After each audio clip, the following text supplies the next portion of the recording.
সকল মজলুম পরিবারের সদস্যের সামনে শেখ হাসিনাকে প্রকাশ্যে ফাঁসি দিতে হবে।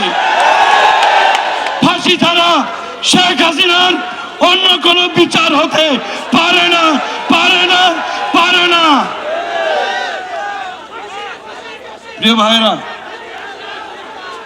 ভাইরা, 2010 সালের 29শে জুন জামাতের নিরীহ নেতৃবৃন্দকে তথাকথিত যুদ্ধাপরাধের মামলায় গ্রেপ্তার করে কাউকে 10 বছর, 12 বছর, 13 বছর কারাগারে আটকে রেখে তাদেরকে পরিকল্পিতভাবে হত্যা করা হয়েছে। তাদের বিরুদ্ধে যুদ্ধাপরাধের অভিযোগ ছিল নাটক। মূলত ভারতের আগ্রাসনের বিরুদ্ধে বিরোচিত ভূমিকা রাখার জন্যই তাদেরকে পরিকল্পিতভাবে হত্যা করা হয়েছে।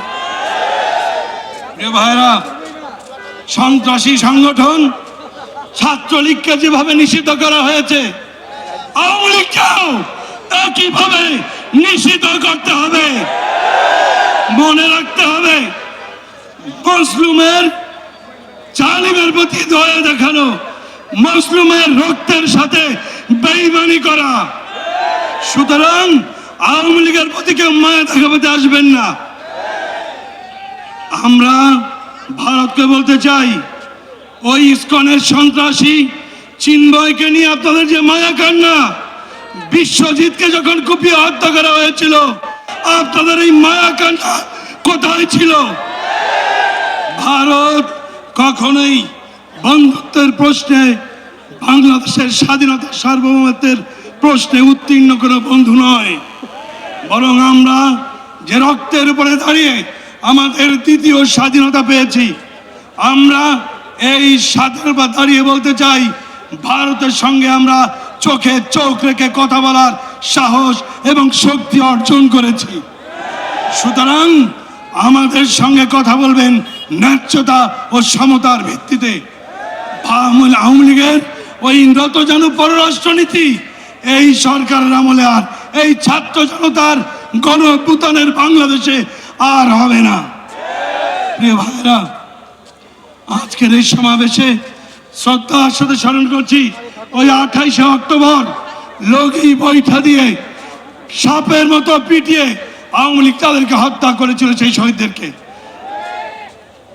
অত্যন্ত শোকাবহ অবস্থায় স্মরণ করছি 2010 সালের 22শে ফেব্রুয়ারি থেকে 25শে ফেব্রুয়ারি ঢাকার পিলখানায় বাংলাদেশের অহংকার সেনা সদস্য, ওই 57 জন সেনা সদস্যকে পরিকল্পিতভাবে আওয়ামী লীগ ভারতের নির্দেশে হত্যা করেছিল।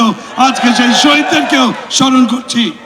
প্রিয় ভাইরা, 2013 সালের 28শে ফেব্রুয়ারি আমার সম্মানিত পিতা আল্লামা সাঈদীকে অন্যায়ভাবে ওই ট্রাইব্যুনাল থেকে ফাঁসির রায় দিয়েছিল। ওই ফাঁসির রায়ের প্রতিবাদে সারা বাংলাদেশে যখন মানুষ বিক্ষোভে ফেটে পড়েছিল, ওই বিক্ষোভরত মানুষের বুকে গুলি করে প্রায় 300 মানুষকে খুনি হাসিনা হত্যা করেছিল। আজকে সেই শহীদদেরকে স্মরণ করি। প্রিয় ভাইরা, 2013 সালের 5ই মে বাংলাদেশের ইতিহাসের আরেকটি কলঙ্কিত অধ্যায়। খুনি হাসিনা বাংলাদেশের শ্রেষ্ঠ সন্তান আলেমদেরকে বিনা অপরাধে গুলি করে গভীরতা হত্যা করেছে। আমরা সেই সমস্ত শহীদদেরকেও স্মরণ করছি। একই সাথে আমরা বলতে চাই, বাংলাদেশে অবশ্যই একটি সুষ্ঠু নির্বাচন হতে হবে, কিন্তু সেই নির্বাচন অবশ্যই অনুষ্ঠিত হবে সংস্কারের পরে। ছাত্র জনতার রক্তের সাথে, আওয়ামী লীগের সাথে, ভারতের সাথে আপোষ না করে কোনো নির্বাচন হবে না। আমরা চাই একটা সুন্দর সুষ্ঠু সংস্কারের পরে সুষ্ঠু একটি পরিবেশে 18 কোটি মানুষ ভোট দেবে। সেই ভোটে বাংলাদেশি জাতীয়তাবাদ এবং ইসলামী মূল্যবোধে বিশ্বাসী সরকার গঠিত হবে ইনশাআল্লাহ।